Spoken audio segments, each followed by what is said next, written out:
Good morning, all of you, and welcome back to the online session of microprocessors and microcontrollers class. And in today's class, we will be discussing about the register organization of 8086. Okay.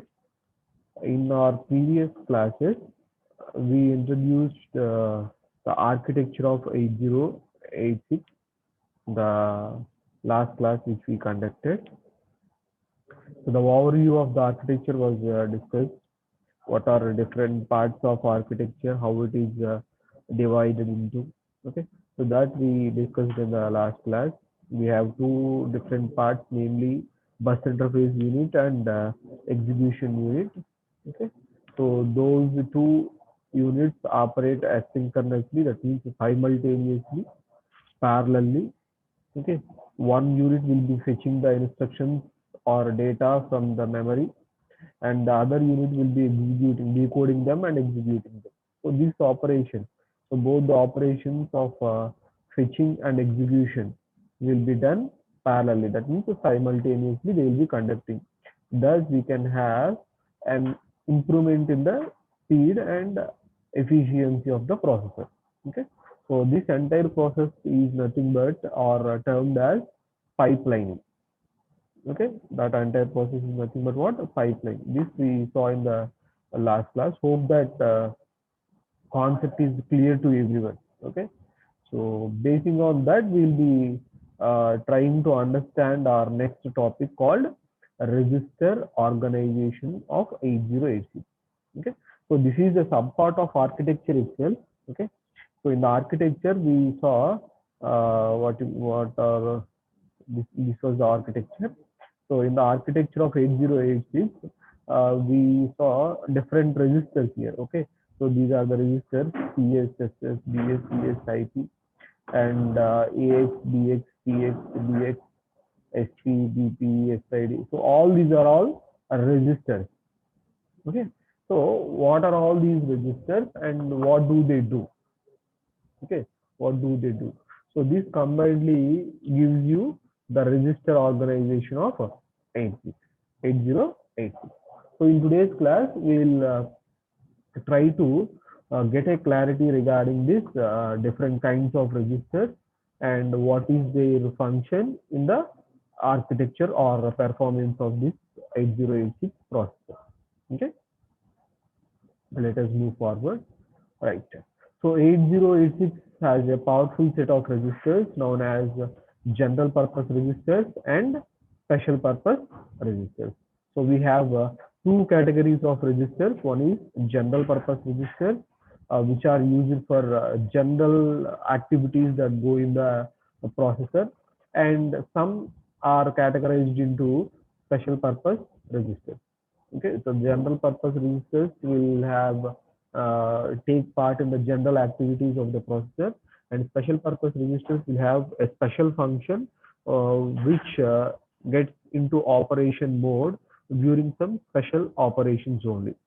Okay, so that will be categorizing, and all of the registers, okay, all of the registers categorized into general purpose registers and the special purpose registers are of 16-bit size, or of 16-bit size. That means a register, okay, any register that is in the category of general purpose registers or special purpose register will accommodate a data of size 16-bit.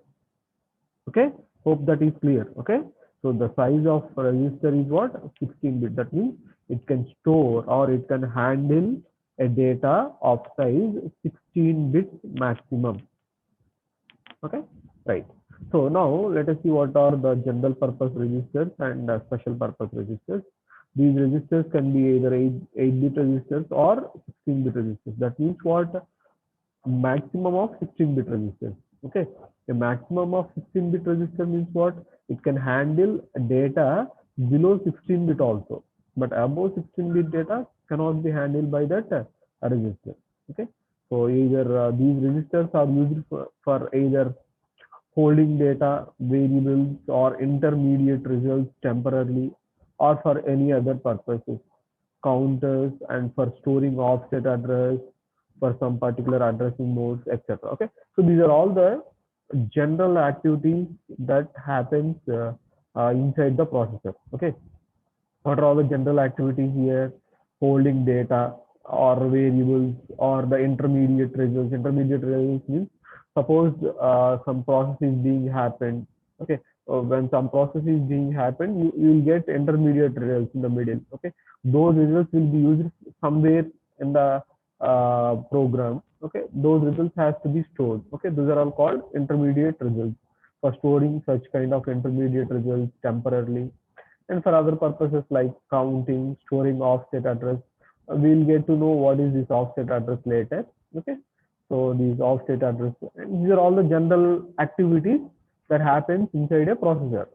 Okay, so the registers which handle these kind of operations, general operations, are nothing but general purpose registers.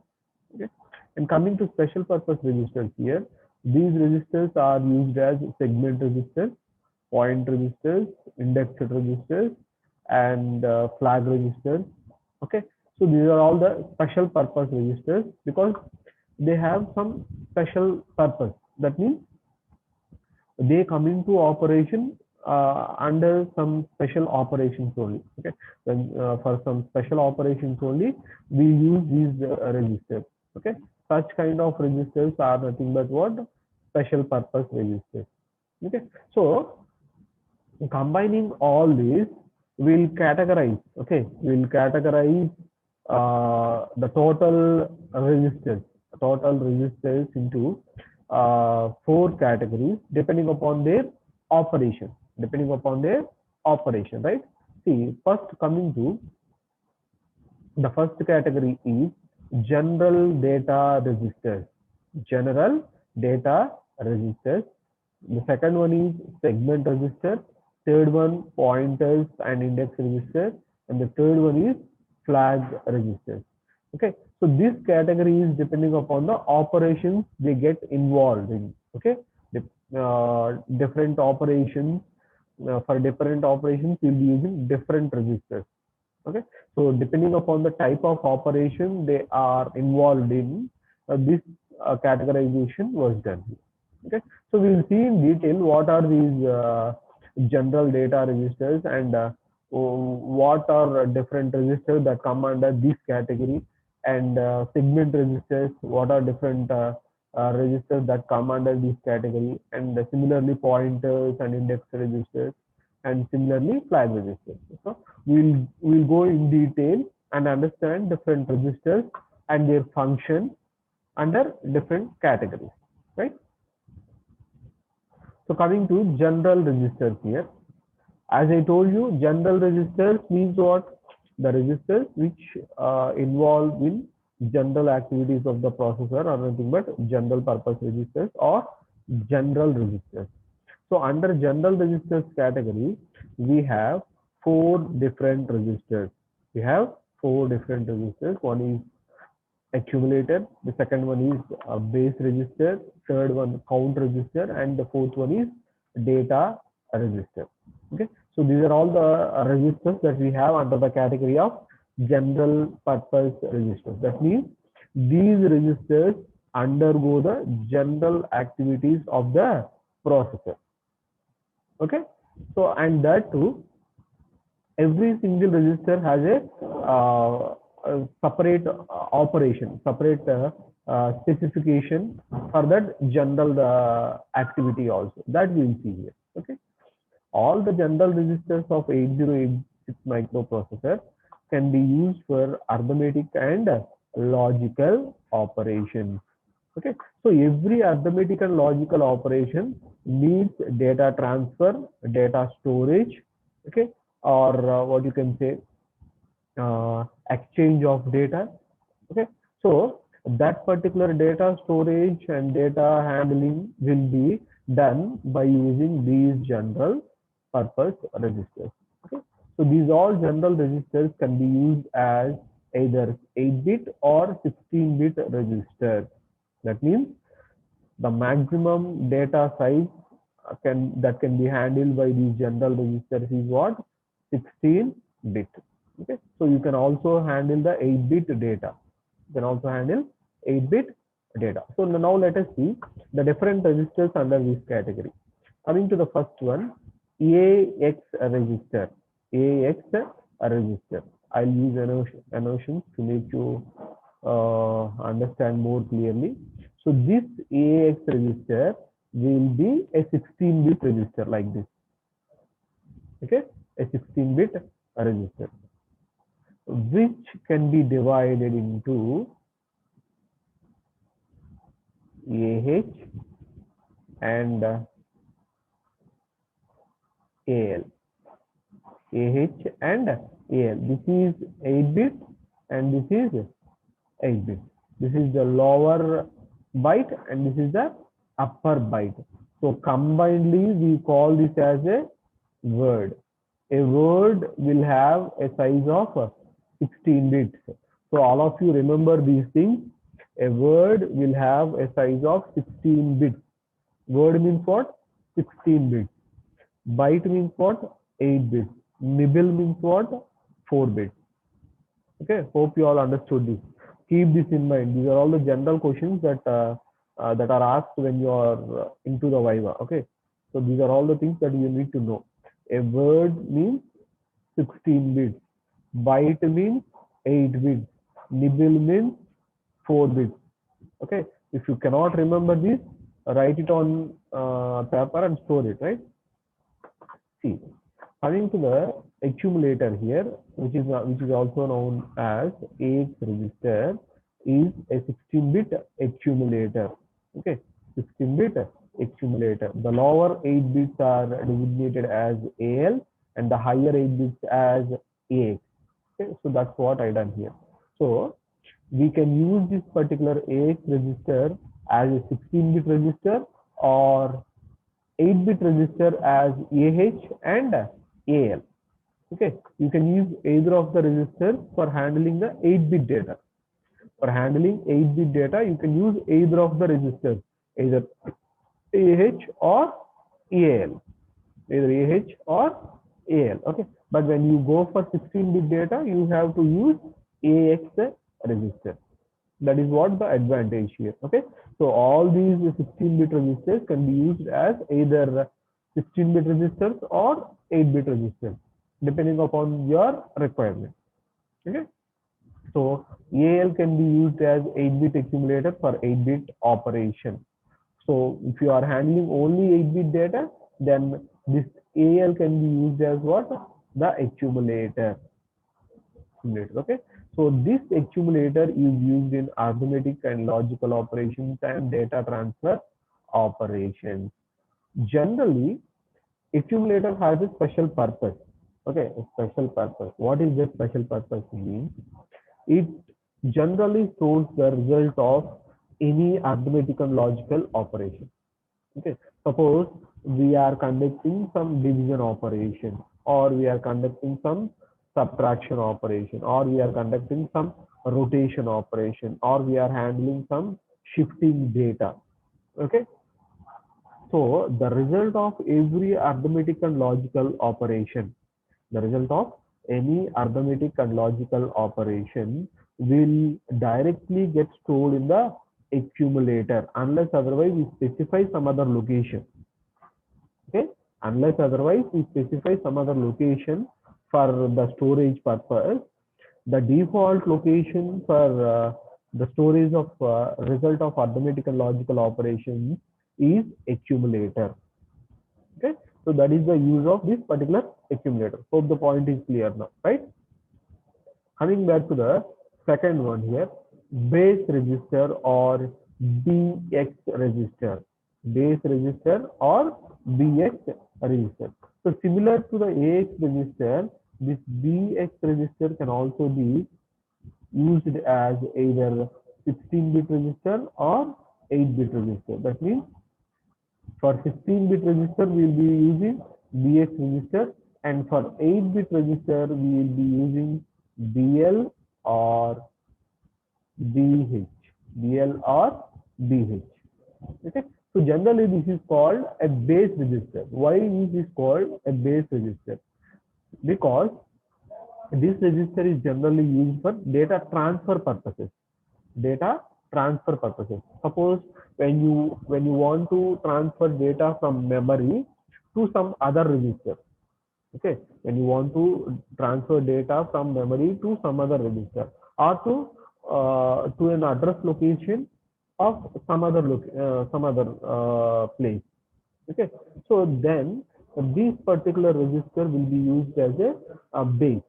Okay, so first you take the data from some memory and store it in the BX register, then from BX register to another memory location, or else to the another register, or to any other place. Okay, so that is the purpose of this base register, right? So generally you can store addresses. Okay, so generally what happens is we cannot access the data directly. Suppose let us say we have a memory location. Okay, we have a memory location like this. So ఈ memory location లో నాకు suppose I have some data, ఏదో data ఉంది, GG అనే data ఉంది. So దీని యొక్క address వచ్చేటప్పుడు సపోజ్ 64H అనేది ఉంది. ఓకే ఓకే, సో ఇప్పుడు ఏంటంటే ఇందులో ఉన్న డేటాని I need to transfer to some other place. ఇక్కడ నుంచి I need to transfer to some other place. అప్పుడు ఏం చేస్తానంటే నాకు ఇప్పుడు కూడా ఇందులో ఉన్న డేటానే కావాలి, అండ్ ఇందులో ఈ 64H లో ఉన్న డేటా అనేది ఎప్పటికప్పుడు మారిపోతూ ఉంటుంది. Understand my point clearly. So ఇక్కడ ఏంటంటే అడ్రస్ అనేది సేమ్, ఈ అడ్రస్ లో నుంచి నేను డేటా తెచ్చుకోవాలి, కానీ ఈ అడ్రస్ లో ఉన్న డేటా మాత్రం ఎప్పటికప్పుడు చేంజ్ అవుతూ ఉంటుంది. అప్పుడు నేను ఏం చేయాలి, ఈ అడ్రస్ ని ఎక్కడైనా స్టోర్ చేసి పెట్టాను అనుకోండి, ఎప్పటికప్పుడు నేను ఈ అడ్రస్ ని యాక్సెస్ చేసుకుంటే ఇందులో ఉన్న డేటాను యాక్సెస్ చేసుకోగలను. అర్థమైందా పాయింట్? సో అప్పుడు అలాంటి కేసులో ఏంటంటే ఈ అడ్రస్ ఏదైతే ఉందో this address will be stored in BX register. ఈ అడ్రస్ ఏంటంటే బిఎక్స్ రిజిస్టర్ లో స్టోర్ చేసుకున్నాం అనుకోండి, ఎప్పటికప్పుడు నేను బిఎక్స్ రిజిస్టర్ ని యాక్సెస్ చేసుకుంటే ఏమవుతుంది, ఈ అడ్రస్ ని యాక్సెస్ చేసుకుంటా. ఎప్పుడైతే ఈ అడ్రస్ ని యాక్సెస్ చేసుకుంటానో అందులో ఉన్న డేటాని యాక్సెస్ చేసుకోగలుగుతాను. ఓకే, సో ఎందుకంటే ఈ డేటా ఎప్పటికప్పుడు చేంజ్ అవుతుంది అనుకున్నాం జస్ట్. ఓకే, అలా అనమాట. సో అలాంటి పర్పసెస్ లో we use this base register. Okay, so that is the use of base register. Now coming to the let me clear all this. Yes, coming to CX register here, count register. The name itself specifies that this particular register is used in counting operations. Okay, the name itself specifies that what this register is used in counting operations. Okay, so it is a default counter register used in string and loop instructions. Okay, when you use loop instruction, what happens, the loop gets repeated and you have a condition. Okay, so if the count is equal to 0, then the loop has to stop, or if the count is equal to some number, the loop has to stop. Okay, so for a loop instructions we definitely need a count register. So in that case we use count register or CX register as the default one. Okay, and for rotation operations, shifting operations also we use this count register, right? Here also we can have both what you can say CL and CH. That means we can use either for 16-bit or we can use for 8-bit. And coming to DX register, this is generally called data register, and this also similar to the above 3. This is also can be used for either 16-bit or 8-bit. For 16-bit data, we'll be using what? DX register, and for handling 8-bit data, we'll be using either DL or DX. Okay, right. So generally, this DX register will be used for port operations. Port operations means what? Suppose for a microprocessor, what we'll do is we will connect some keyboard or monitor, let us say. Okay, some keyboard or monitor, let us say. Okay, so through input output ports only we'll have that connection, and that keyboard or monitor will be connected to the processor through the port, through the port, and that particular port will have some address. That particular port will have what? Some address. Okay, so when you access that address, then you can access the keyboard or monitor through the processor. Okay, through the processor. So those addresses will be stored or will be accessed using these DX registers. Will be accessed using these DX registers. Hope my point is clear now. Okay, suppose for example, you all have laptops, right? You all have laptops or phones or PCs, right? So for everything you can connect a pen drive.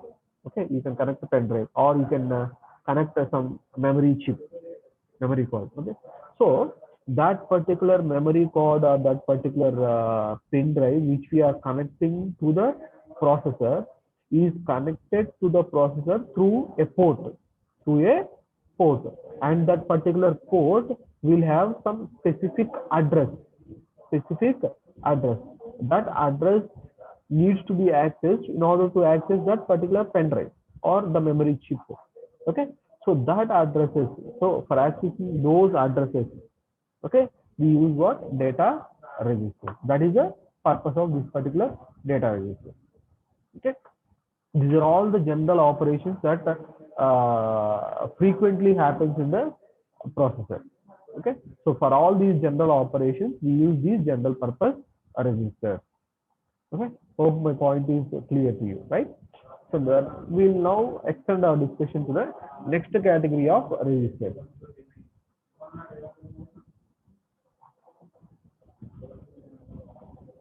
The next category of registers are segment registers. Okay,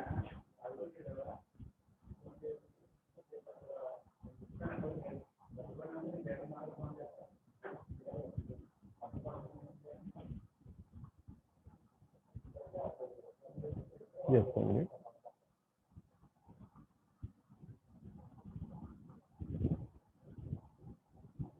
Yes, coming to the segment registers here. So in order to understand segment registers, you need to understand memory segmentation. Okay, so that is a huge topic. Memory segmentation is a huge topic. So we'll deal that later. First, let us try to understand this segment register. I'll make this simple. I'll make this simple to you. Even if you cannot understand, or even if you don't have the idea of memory segmentation, also you can understand this segment register. I'll try to make you understand. See, generally, what happens? You'll have a memory. So most of you might have seen laptops or computers. అందరూ computers ని laptops ని వాడి ఉంటారు. అందులో మీకు suppose latest ఒక 1 TB memory అనుకుందాం. 1 TB memory అనుకుందాం. జస్ట్ మినిట్ అండి. 1 TB మెమరీ అనుకుందాం. ఈ 1 TB మెమరీని మనం ఏం చేస్తాం? ఈ 1 TB మెమరీ ఇలా ఉంటుంది అనుకుందాం. ఒక బాక్స్ లా ఉంది అనుకోండి. అలాగే చేస్తామా? అలాగే యూజ్ చేసుకుంటామా? 1 TB మెమరీని యాజ్ ఇట్ ఈజ్ గా యూజ్ చేసుకుంటామా? యూజ్ చేసుకోం. ఎందుకని యూజ్ చేసుకోము అంటే, మనకి ఏది కావాలన్నా, సపోజ్ ఏ చిన్నది కావాలన్నా ఈ మెమరీలోంచి తెచ్చుకోవాలి మనం, లేదా ఈ మెమరీలో స్టోర్ చేసుకోవాలి. అవునా కదా? సపోజ్ మనం ఏదైనా ఒక సినిమా డౌన్లోడ్ చేసుకున్నాం, ఆ సినిమాని మనం ఏం చేసుకోవాలి? స్టోర్ చేసుకోవాలి. లేదా ఒక ప్రోగ్రామ్ రాసాము, లేదా ఒక వీడియో, ఒక ఫోటో, సో ఏదైనా మనం స్టోర్ చేసుకోవాలి లేదా తీసుకోవాలి అనుకున్నప్పుడు ఏం చేయాలి? the processor ఏదైతే ఉంటుందో the processor has to access this entire 1 TB memory. అవునా కదా? We need to access that entire 1 TB memory. ఏదైనా ఒక చిన్న ఫోటో యాక్సెస్ చేసుకోవాలన్నా కూడా, లేదా ఒక చిన్న వీడియో యాక్సెస్ చేసుకోవాలన్నా, ఒక చిన్న వర్డ్ డాక్యుమెంట్ యాక్సెస్ చేసుకోవాలన్నా కూడా, ప్రతి దానికి we need to access this entire memory. అవునా కదా? Entire memory. సో అప్పుడు ఏమవుతుంది, ఈ ఎంటైర్ మెమరీ 1 TB మెమరీని మనం యాక్సెస్ చేసుకోవాలనుకుంటున్నప్పుడు time for handling 1 TB memory అనేది ఏమవుతుంది, ఎక్కువ అయిపోతూ ఉంటుంది. మనం యాక్సెస్ చేసుకోవాల్సినంత ఏదో ఒక 1 MBనో లేకపోతే 100 KB ఫైల్ అయి ఉంటుంది. ఒక 100 KB ఫైల్ని మనం యాక్సెస్ చేసుకోవడం కోసం ఎంటైర్ 1 TBని మనం హ్యాండిల్ చేయాల్సిన అవసరం వస్తుంది. అర్థమవుతుందా? సో అక్కడ మనకి మెమరీ హ్యాండిలింగ్ టైం అనేది పెరిగిపోతుంది. Okay, we are running out of or we are wasting the accessing time of the processor. అనగా మనకి 1 TB మెమరీ యాక్సెస్ చేసుకోవాల్సిన అవసరం లేదు కదా, నీకు కావాల్సింది ఒక ఫైల్. ఓకే, అవసరం లేదు. సో దానికోసం మనం ఏం చేస్తాము అంటే we'll divide. Okay, that means we'll divide this 1 TB memory into some segments. సో వాటిని ఏమంటారు, ఈ ప్రాసెస్ని ఏమంటారంటే మెమరీ సెగ్మెంటేషన్ అంటారు. మెమరీ సెగ్మెంటేషన్ అంటారు. ఏమంటారు? Memory segmentation. Okay, that means we divide that entire 1 TB of memory into parts of small sizes. దీన్ని మీకు ఇంకా క్లియర్గా అర్థం అవడం కోసం నేను I give you a practical example. మనం ల్యాప్టాప్స్లో కానీ లేకపోతే you can see in the PC కంప్యూటర్స్లో కానీ మనం ఏం చేస్తామంటే యూ హ్యావ్ డిఫరెంట్ డ్రైవ్స్. అందరూ చూసే ఉంటారు different drives, C drive, D drive, E drive, F drive. Okay, ఇలా వీల్ హ్యావ్ డిఫరెంట్ డ్రైవ్స్. అవునా కాదు? చాలా మంది చూస్తుంటారు. మోస్ట్ ఆఫ్ 90% మందికి ఐడియా ఉంటుంది ఇది. ఓకే, సో ఎందుకని మనకు వచ్చినప్పుడు ఒకటే ఉంటుంది, ఇలా 1 TBయో లేకపోతే 500 GB ఎంత అయితే అంత ఒకటే ఉంటుంది, ఇలా సి అనో లేకపోతే దిస్ ప్రోగ్రామ్ దిస్ పీసీ అనో. కానీ దాన్ని వచ్చిన తర్వాత మనం ఇలా డి డ్రైవ్ అని, ఈ డ్రైవ్ అని, ఎఫ్ డ్రైవ్ అని చేసుకుంటాం. ఎందుకని చేసుకుంటాం? ఇందులో ఒకటి పెట్టుకుంటాం, ఇందులోనే వర్క్ ఫైల్స్ పెట్టుకుంటాం, ఇందులోనే సినిమాలు పెట్టుకుంటాం, ఇందులోనేమో ఇంకేవో పెట్టుకుంటాం. అలా మనకి ఈజీ యాక్సెస్ కోసం అనమాట. ఇప్పుడు సపోజ్ నాకు వర్క్ ఫైల్స్ కావాలి అనుకోండి, I directly go to D drive. Okay, so అందులో నాకు వర్క్ ఫైల్స్లో డిఫరెంట్ ఫోల్డర్స్ ఉంటాయి, ఈజీగా యాక్సెస్ చేసుకుంటాం. అలాగే నాకు ఈ అంటే ఎంటర్టైన్మెంట్ అనుకున్నాను అనుకోండి, ఏ సాంగ్స్ లేకపోతే మూవీస్ కావాలంటే ఐ డైరెక్ట్లీ గో టు ఈ. నాకు ఇంకా మిగతా వాటితో సంబంధం లేదు. అండ్ ఇంకేమైనా కావాలనుకోండి, ఇంకేవో అయితే I directly go to F. అదేనా? సో అక్కడ ఏమవుతుంది, నాకు మెమరీని యాక్సెస్ చేసుకునే టైం తగ్గుతుంది, అంటే ప్రాసెసర్కి పని తగ్గుతుంది. Okay, we are reducing work for the processor ఈ సెగ్మెంటేషన్ వల్ల. Okay, so that is the advantage of segmentation. And that memory segmentation is first time introduced in 8086 processor. Okay, prior to this 8086, all the processors that were invented does not have this feature. Okay, only from 8086 only this memory segmentation has started. Okay, hope the point is clear. Okay, memory segmentation ante ఏంటనేది I just introduced here. Okay, దీనికి ఇంకా overlapped memory segmentation, non overlapped ఇలా చాలా ఉన్నాయి. ఎంత size చేస్తారు, ఎంత చేస్తారు, దాన్ని ఎలా యాక్సెస్ చేసుకోవాలి అనేది that is a separate topic. I deal it later. Okay, so for the time being, in order to understand these segment registers, you need to know the overview or the basic knowledge of memory segmentation, and I gave you that. Hope that point is clear to you. Okay, that is what called memory segmentation. Okay, so now let us deal these segment registers here. The 8086 architecture uses the concept of segmented memory, which we discussed now. 8086 can be able to access a memory capacity of nearly 1 megabyte. I told you why this is 1 megabyte, because you have 20 address lines. So that gives you what? 2 power 20 is equal to almost 1 megabyte memory. Okay, so these many memory locations can be accessed by this 8086. So this 1 megabyte of memory is divided into 16 logical segments. 16 logical segments. Okay, we made this 1 megabyte into 16 parts. 16 parts. Each segment contains 64 KB. Each segment contains 64 KB of memory. And this memory segmentation concept we'll discuss later in this document. Okay, we'll discuss later that. So for the time being, you need to understand that we have 1 MB of memory, and that 1 MB of memory is divided into 16 segments, and each segment will have 64 KB memory. అంతవరకు మీకు అర్థం చేస్తే చాలు. Okay, అంటే ఏం లేదు, ఒక shelf ఉంది, అది 1 MB సైజ్ అనుకుంటే ఆ షెల్ఫ్ మనం ఏం చేస్తున్నాము అంటే ఆ షెల్ఫ్ ఆర్ ర్యాక్ మనం ఏం చేస్తున్నామంటే దాన్ని మనం 16 parts గా డివైడ్ చేస్తున్నాం. We are dividing that into 16 parts, and 16 parts ఒక్కొక్క పార్ట్ ఎంత సైజ్ ఉంటుంది అంటున్నాము, 64 KB వచ్చేలాగా కట్ చేసుకుంటున్నాం ఆ పార్ట్. అంతవరకు అర్థమైతే చాలు. ఎందుకు కట్ చేస్తాం, ఎలా కట్ చేస్తాం, ఎలా యాక్సెస్ చేస్తాం అనేది that we will discuss later. Okay.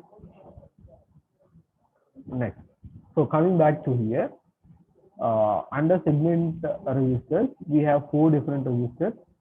I will make it fast. One is code segment register, the second one is stack segment register, fourth one data segment, and extra segment. Okay, as it is ఇందాక మీకు ఏదైతే computer drive విషయం చెప్పానో, computer drive లో ఏం చెప్పాను, C D E F చెప్పాను కదా. సో యాజ్ ఇట్ ఈస్ గా సేమ్ అనమాట, యాజ్ ఇట్ ఈస్ గా ఉంటుంది, అలాగా ఉంటుంది చూడండి. సో జనరల్ గా before actually going with this, generally what files we'll have in C drive?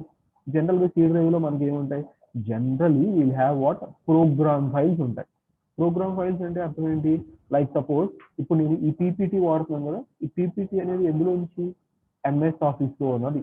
Okay, అంటే మనం ఎంఎస్ ఆఫీస్ ఇన్స్టాల్ చేసుకుంటే అందులో PPT, Microsoft power point presentation అనేది ఒక పార్ట్, అలాగే వర్డ్ అనేది ఒక part, MS word, MS Excel అనేది ఒక పార్ట్.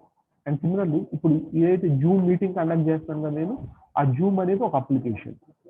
ఓకే, అలాగే ఎంఎస్ ఆఫీస్ అనేది ఒక అప్లికేషన్, సపోజ్ ఫేస్బుక్ అనేది ఒక అప్లికేషన్, వాట్సాప్ ఒక application, right.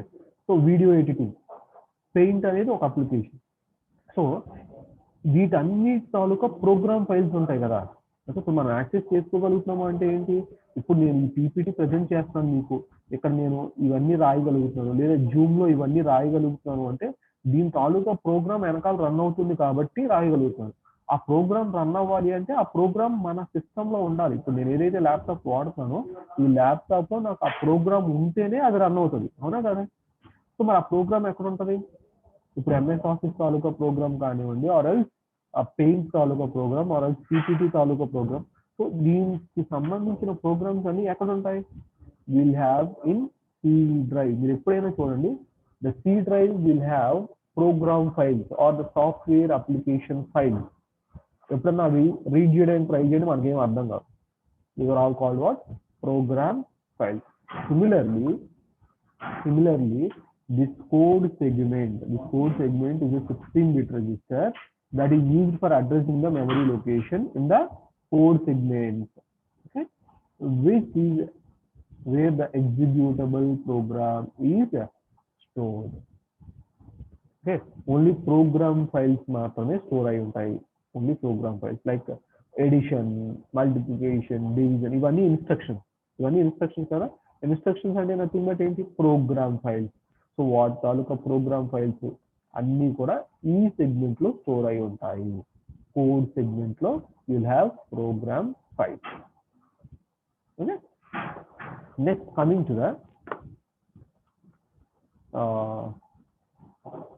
we'll see data segment, extra segment, and then ఈ stack segment చూద్దాం. Okay.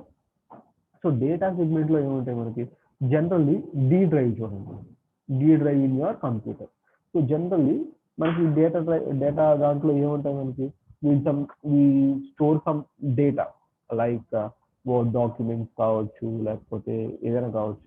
అంటే ఈ C drive లో ఉన్న ఫైల్స్ యూజ్ చేసి ఇప్పుడు నేనేం చేశాను, C drive లో నాకు ఏమున్నాయి, MS Office ఉంది, Zoom ఉంది, లేకపోతే ఫేస్బుక్ ఉంది, లేకపోతే ఇంకోటి ఏదో ఉంది. సో ఇప్పుడు నేను ఏం చేస్తాను, ఏమేమి యూజ్ చేస్తాను, పవర్ పాయింట్ ప్రెజెంటేషన్ యూజ్ చేస్తాను, and I'm using Zoom also. Okay.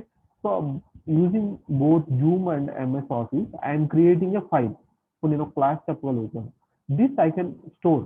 Okay. ఏమవుతుంది, ఈ ఫైల్ నేను ఇప్పుడు MS Office PowerPoint use చేసి ఈ ప్రెజెంటేషన్ క్రియేట్ చేశాను. ఈ ప్రెజెంటేషన్ నేను ఎక్కడో చోట స్టోర్ చేయాలిగా, ఈ ప్రెజెంటేషన్ నేను ఎక్కడో చోట స్టోర్ చేయాలి కదా. This is what called data, right? This is what called data. ఆ సాఫ్ట్వేర్ యూజ్ చేసి నేను ఈ డేటాని క్రియేట్ చేశాను. ఈ డేటాని ఎక్కడ స్టోర్ చేయాలి? Okay. So we store that data in the data segment. We store that data in the data segment. ఇది చూడండి ఇక్కడ. So data segment is a 16-bit data register where program data is stored. అంటే we create data using that program, and ఆ programs వల్ల create అయిన డేటాని will be storing in the data segment. So ఇవన్నీ ఎందుకు మారుతాయి, ఎప్పుడు మారుతాయి అనేది we'll see that ఇన్స్ట్రక్షన్స్ చూసినప్పుడు మనం చూద్దాం. First have a clear idea of what these particular registers are doing. Okay. So that is about data segment. And coming back to the extra segment. Extra segment అంటే ఏంటంటే extra data ని store చేసుకోవడం కోసం, అంతే, అంతకుమించి ఏం లేదు. Okay. When you need to store extra data or some special data, we can use this extra segment register. Okay. And coming to the stack segment, this is a special purpose register. Okay. This is a special purpose register in which we use to store only temporary data. Temporary data అంటే అర్థం ఏంటంటే, suppose let us say నేను ఒక multiplication operation చేస్తున్నాను. ఆ multiplication operation చేయడానికి ఒక edition result అనేది అవసరం. నాకు ఒక ఎడిషన్ రిజల్ట్ అనేది అవసరం అవుతుందా. సో ఆ ఎడిషన్ రిజల్ట్ కావాలి అంటే ఫస్ట్ ఎడిషన్ చేయాలి. ఆ ఎడిషన్ రిజల్ట్ నేను ఎక్కడన్నా పెట్టాలి. ఓకే. నాకు వెంటనే మల్టిప్లికేషన్ చేసేటప్పుడు నాకు ఆ ఎడిషన్ రిజల్ట్ కావాలి. అర్థమవుతుందా. సపోజ్ లెట్ us say ఇప్పుడు ఏం లేదు, ఐ టేక్ ఎన్ ఎగ్జాంపుల్. 12 ఉంది, 13 ఉంది, 14 ఉంది. ఇప్పుడు 12 into 13 చేయాలి. 13 ప్లస్ ఆ వచ్చిన రిజల్ట్ నేను ఏం చేయాలంటే 14కి యాడ్ చేయాలి. అంటే ఫస్ట్ ఏం చేయాలి, 12 into 13 చేయాలి. I need to multiply 12 and 13. I'll get a result here. So that particular result I need to use in addition operation. Okay. The result of this particular multiplication should be used in addition operation. So I need to store this result of multiplication somewhere temporarily.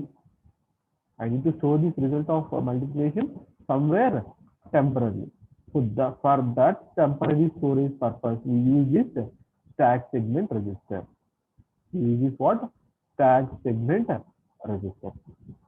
Okay. So it helps for temporary storage of data. Okay, because the processor will be performing so many operations, and in so many operations we need so many intermediate results. Okay, చాలా వరకు results previous గా వచ్చిన రిజల్ట్సే మనకు అవసరం అవుతూ ఉంటాయి.